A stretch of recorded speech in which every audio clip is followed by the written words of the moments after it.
hoje, dando continuidade ao projeto Para Ler como um Escritor, baseado no livro de mesmo nome da Francine Prose. Eu vou discutir o segundo capítulo do livro. Opa! Acho que tá dando reflexo. O segundo capítulo do livro intitulado Palavras. 1, 2, 3.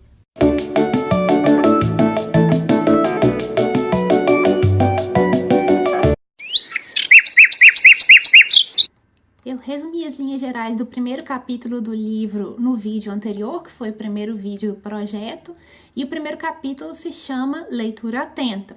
Nesse capítulo, a autora contextualiza o seu projeto, a sua proposta de fazer leituras atentas de contos e romances no curso que ela ministrava de escrita criativa.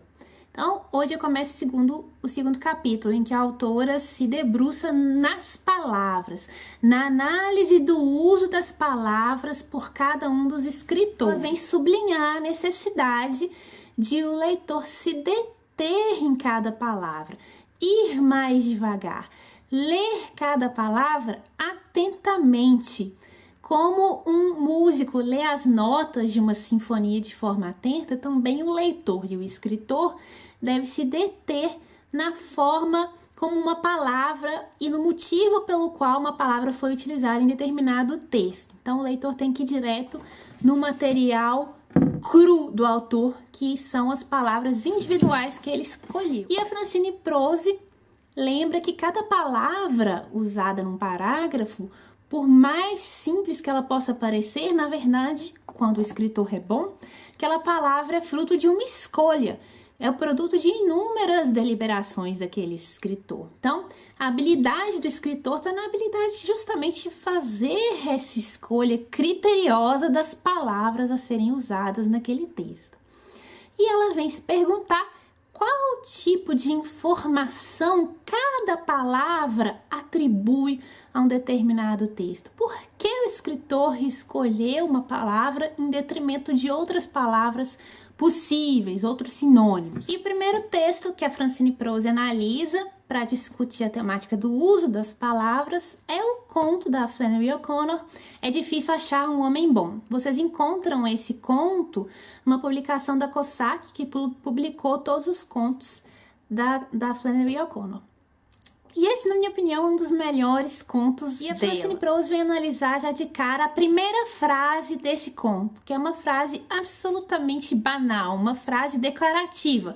Sujeito, verbo, predicado. Não tem adjetivo, não tem advérbio, é uma frase austera. E esse conto começa com a seguinte frase: a avó não queria ir para a Flórida. E a Francine Prose vem primeiro se focar nessa palavra, a avó, para dizer sobre a primeira escolha, uma das primeiras escolhas de um escritor, que é como nomear seus personagens. Essa frase austera, como primeira frase de um conto, ela é até estranha. A avó, que avó é essa? A avó de quem? Ir para a Flórida? Por que ir para a Flórida? E por que ela não queria ir para a Flórida? Qual a relevância dessa informação? Em nenhum momento, nem no início do conto, em nenhum momento do conto, a gente fica sabendo o nome. A autora poderia ter escrito Vovó Fulana. Isso já aproximaria o leitor dessa personagem, já traria uma certa simpatia. Mas não, ela disse a avó, esse termo distanciado, frio.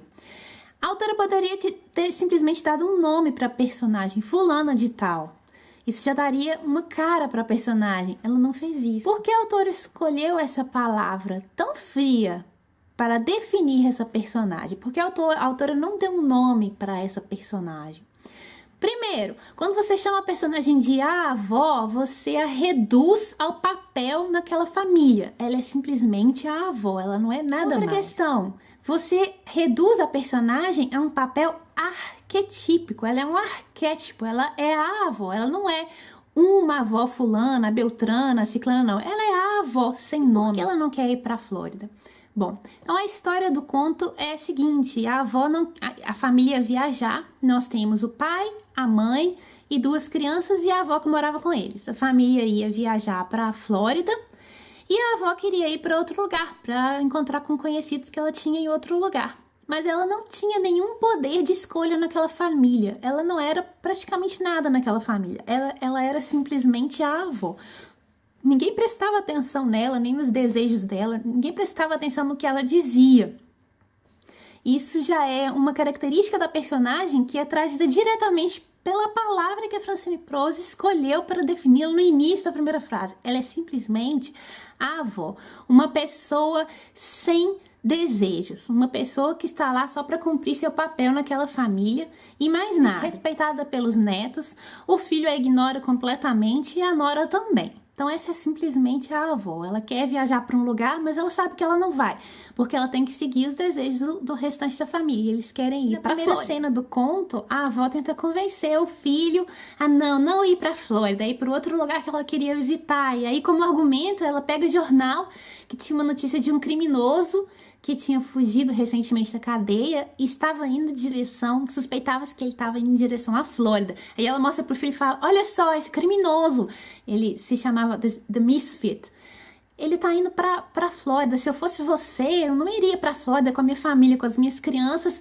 e ter a possibilidade de encontrar com esse criminoso, sabe-se lá o que pode acontecer. E ela vira pra Nora e fala, seria bom que as crianças não fossem para a Flórida, que elas fossem para um lugar diferente, para elas terem novas experiências. Então você vê que ela usa argumentos diferentes de acordo com a pessoa com quem ela tá conversando. Não porque ela realmente acredite no argumento, mas é porque ela quer tentar convencer aquela pessoa a qualquer custo a não ir para a Flórida. Essa palavra não tem força nenhuma na família. E eles acabam entrando no carro e começam a dirigir rumo à Flórida para a avó é a primeira a entrar no carro, ela tá toda arrumadinha e ela leva o gato.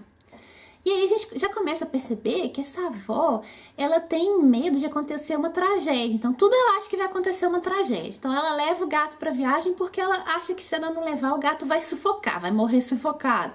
Ela se veste toda arrumadinha para viajar porque ela acha que se um acidente acontecer, eles vão ver que ela é uma lady, que ela tá bem vestida. Então já é uma pessoa que pensa que sempre pode acontecer um acidente.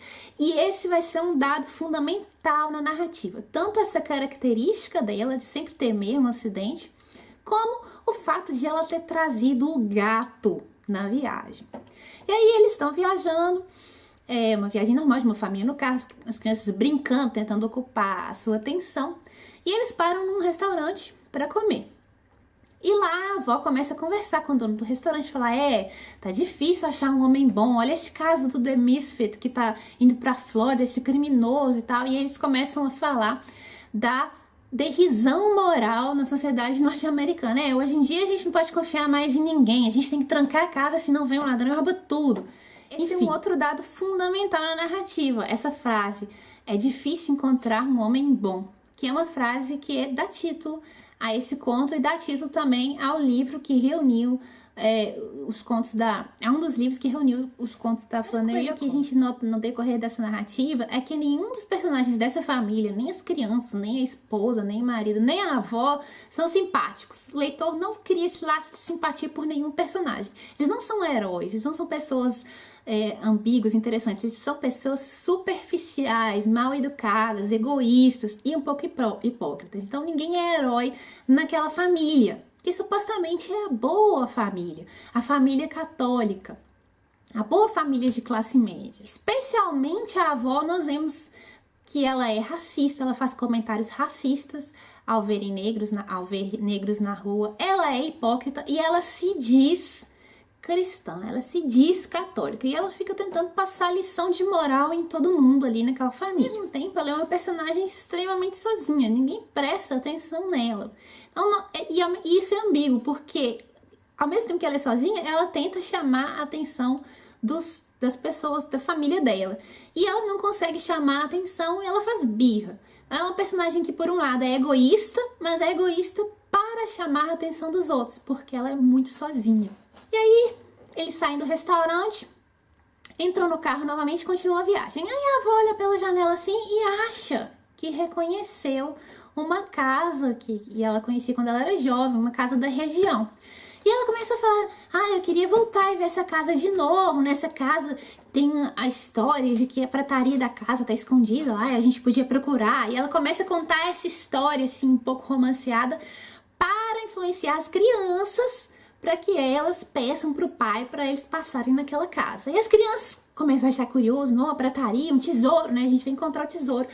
Aí as crianças começam a atormentar o pai no carro, né? Começa a gritar, eu quero ir ver essa casa, eu quero. E o pai começa a ficar irritado e acaba cedendo. Não, então a gente vai passar lá e só vai olhar e vamos voltar. E para passar nessa casa, diz a avó diz que sabe como chegar de volta nessa casa. Eles já tinham passado muito por ela. E ela fala, toma aquela estradinha de terra lá que eu sei como chegar. Aí o filho vai de mau humor, faz o retorno, pega a estradinha de terra. E no meio dessa estrada de terra, que parece que ninguém nunca tinha dirigido lá, tão em más condições estava aquela estrada, a avó tem uma iluminação e lembra, não, peraí, a casa da qual eu lembrava não é essa que eu vi.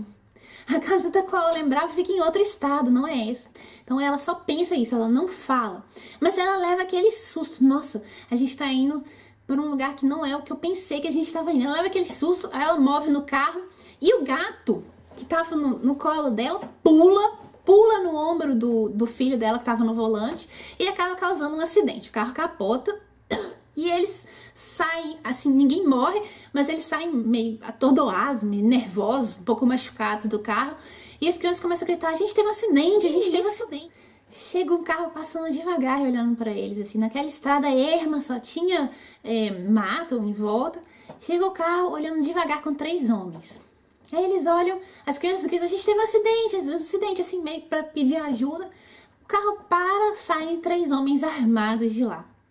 A avó olha para um deles assim e tem a sensação de que já tinha visto esse cara. E aí ela descobre que um dos caras armados que estava nesse carro que parou era o The Misfit. Era o criminoso sobre o qual ela falara, da notícia no jornal. Ela leva um susto a ponto e fala, você é aquele criminoso, eu te conheço, eu te vi. Aí o cara já fica nervoso nisso. Aí ele fala para um dos capangas dele olharem se dá para consertar o carro e manda a família ficar junta no outro canto e não falar. E as crianças começam a gritar de medo, assim, e ele fala, cala a boca essas crianças que eu não tenho paciência com criança. E aí já começa essa animosidade. E a história vai terminar realmente numa carnificina, assim, como uma verdadeira tragédia grega. Faz isso em partes, assim, como que para chocar o leitor mesmo. Então, o criminoso pede primeiro para um dos capangas levar o filho e o neto, né? O filho que estava no volante e o neto da avó para um lado isolado do bosque. Aí a avó fica desesperada, mas meu filho, minha criança, o que vocês vão fazer com ele? Aí o cara, tipo, cala a boca. E aí dali um pouco eles ouvem 2 tiros. E nisso, a mulher, né, do cara que tinha sido assassinado, começa a ficar lívida, assim. E a menina, a outra filha, também fica lívida. Aí o criminoso manda o capanga de novo ir pro meio do mato levar a esposa e a filha. E aí a avó fica sozinha com o criminoso. E aí ela ouve 2 tiros. E meio que ela já sabe que ela vai morrer. Mas ela fica tentando, de uma forma superficial, convencer o criminoso a não fazer isso. Ela fica meio que também no estado de histeria, falando, não, eu sei que você é um homem bom, eu sei que você não vai fazer isso, reza, pensa em Jesus, meu filho. A mulher lá tá falando de Jesus, acredita em Jesus, você já rezou. Ele vem dizer todo o conflito que ele teve com essa figura de Jesus. A gente vê que dentre aqueles personagens ali que se diziam cristãos, e esse que era o criminoso, que mais pensou sobre os paradoxos da fé cristã foi o criminoso, que mais quis acreditar na fé cristã, na verdade, o que foi mais a fundo foi o criminoso. E ele começa a desfiar todos esses pensamentos um tanto estranhos sobre a figura do Jesus, vem dizer, eu queria realmente ter estado lá e visto que ele existiu, porque então eu teria acreditado e a minha vida teria sido totalmente diferente, eu não teria me tornado um criminoso. E ele diz isso, e a avó desesperada olha para ele assim e tem um momento de compaixão, que é o primeiro momento em que ela deixa de ser egoísta, em que ela abandona os argumentos superficiais de reza, pensa em Jesus, e ela se volta e tem um momento de compaixão por aquela figura, e ela tem realmente um gesto que não é superficialmente cristão, mas um gesto essencialmente cristão. E ela se volta para esse criminoso e diz, não fica triste, não fica assim, você poderia ser o meu filho. E ela tem esse gesto de misericórdia.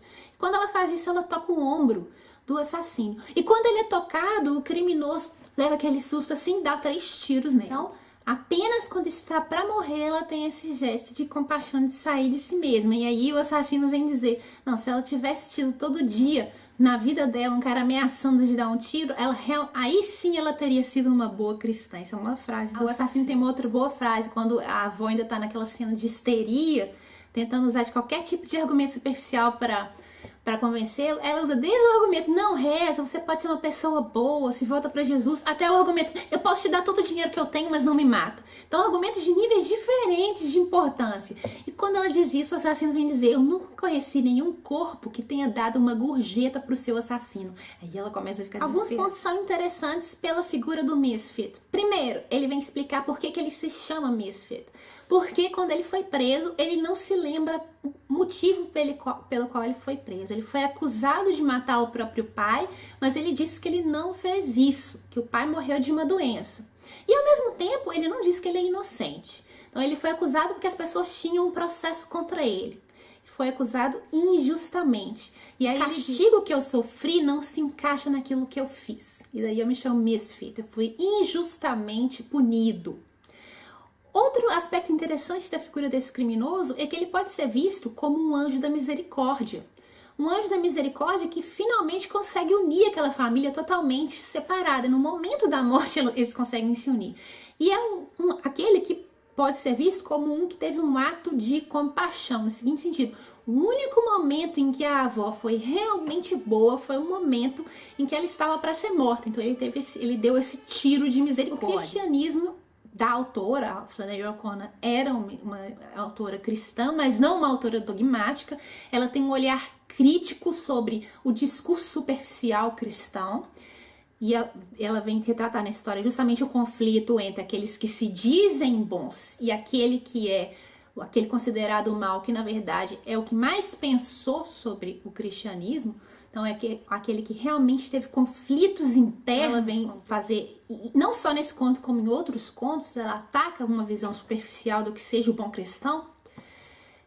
A iconografia cristã também está muito presente. Então no próprio formato do conto, na cena em que a avó perdoa o bandido e vem dizer, não, você matou meu filho, mas você poderia ser meu filho, não fica triste com a vida que você levou, você poderia ser meu filho, você poderia ser um igual. Isso equivale a perdoar o bandido, aquela cena cristã em que Jesus perdoa o bandido. Então a iconografia cristã entre uma família superficial que se diz cristã, a boa família, mas que vive sem se perguntar, que vive na superficialidade do que o cristianismo permite, e aquele que viveu de se perguntar, que se tornou um criminoso porque se perguntou demais, que é o Misfit. Bom, esse conto é um puzzle moral que não nos traz redenção, que não nos traz resposta. Ele apenas lança aquele flash fotográfico sobre a hipocrisia vigente em muitos setores da sociedade. Então, voltando para a primeira frase, que foi a frase que a Francine Prose quis destrinchar. A avó, a gente analisou esse termo, a avó, não queria ir para a Flórida. Essa recusa pode ser transposta para o modelo da tragédia grega, da recusa em aceitar o destino e de incorrer na híbris que depois será castigada. Então a avó, nesse modelo mais amplo de uma tragédia grega, pode ser essa figura que incorreu na híbris. Ela levou a família ao destino que a família teve. Ao não abrir mão de ir lá ver a casa, não abrir mão de levar o gato, todos os elementos que trouxeram a tragédia dessa família foram causados por aquela avó. Na ignorância, mas o fogo. É uma narrativa muito bem construída, muito interessante, ao mesmo tempo de um jeito seco, prende o leitor. É uma dos melhores contos da Flannery O'Connor, na minha opinião. Nesse capítulo Palavras, a Francine Prose exemplifica com mais contos e com mais romances. Só que eu vou parar o vídeo por aqui e vou fazer um outro vídeo separado para os romances e para os demais contos, porque senão vai ficar muito longo. Eu vou deixar um link de um vídeo que é uma gravação da Flannery O'Connor lendo esse conto. É difícil achar um homem bom, então é bem legal ouvir a pronúncia dela, a pronúncia sulista dela. Então vou deixar o link do vídeo aqui. Queria terminar o vídeo com uma transcrição de um texto que é o único registro da voz da Virginia Woolf. Então eu vou deixar no vídeo a transcrição do texto que ela leu, acho que para BBC, e no box do vídeo o link para vocês ouvirem a voz da Virginia Woolf. Por que eu vou fazer isso? Porque é um texto, um pequeno texto, em que ela vai falar sobre palavras, que é o tema do segundo capítulo da Francine Prose. Bom, é isso. A análise do capítulo continua, mas espero que vocês tenham gostado do vídeo até aqui.